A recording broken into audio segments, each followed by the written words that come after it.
అలా సడన్ వచ్చి వస్తురా అయ్యో మనకి చాలా 20 ఏళ్ళకి వెళ్ళి పరిచయం కాదు రైట్ అన్న రైట్ అన్న ఓకే థ్యాంక్ యూ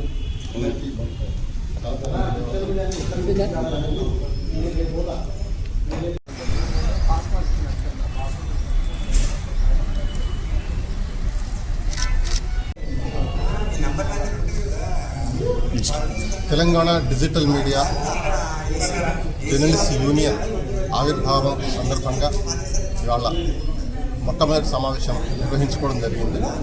ఇందులో ప్రధానంగా ఏంటంటే డిజిటల్ మీడియా కోసం పనిచేస్తున్న జర్నలిస్టుల కోసం ఒక వేదిక కావాలి. అఫ్కోర్స్ 1-2 వేదికలు కూడా ఉన్నాయి, 2-3 వేదికలు కూడా ఉన్నాయి. అయినప్పటికీ ప్రధాన మీడియా అనే దానికి కాకుండా డిజిటల్ మీడియా కోసం ప్రత్యేకించి ఒక యూనియన్ ఉన్నట్లయితే, ఎందుకంటే ఈ సెక్షన్లో జర్నలిస్టులు చాలామంది పనిచేస్తున్నారు. డిజిటల్ మీడియాను నమ్ముకొని డిజిటల్ మీడియాని ప్రొఫెషన్గా చేసుకొని పనిచేస్తున్న జర్నలిస్టులు చాలామంది ఉన్నారు. కాబట్టి వీళ్ళ వాయిస్, వీళ్ళ అభిప్రాయాలు ఏవైతే ఉన్నాయో, వీళ్ళ డిమాండ్స్ ఏవైతే ఉన్నాయో అవి వాటికి అడ్రస్ చేసేటువంటి వేదిక లేకుండా పోయింది లేదా మినిమైజ్ అయిపోయింది. కాబట్టి దీనికి ఎంతో కొంత న్యాయం చేయడం కోసం, ఎంతో కొంత కాదు పూర్తిగా న్యాయం చేయడం కోసం అనే డిమాండ్గా, ఎందుకంటే మేమంతా జర్నలిస్టులమే, ప్రధాన మీడియా లో పనిచేస్తున్న చాలామంది జర్నలిస్టులు కూడా ఇందులో ఉన్నారు. ఆ విషయం గమనించాలి. అయితే ఇందులోపల ప్రధానంగా జర్నలిస్టులకు వర్తించే ప్రభుత్వం ఏదైతే జర్నలిస్టులు అనే ఏకైక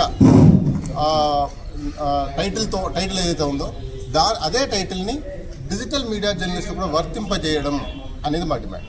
ఎందుకంటే మెయిన్ మీడియాలో పనిచేస్తున్న జర్నలిస్టులు ఎట్లయితే పనిచేస్తున్నారో డిజిటల్ మీడియాలో పనిచేస్తున్న వాళ్ళు కూడా అదే స్థాయిలో పనిచేస్తున్న చాలామంది, చాలా YouTube channels, online media websites ఉన్నాయి.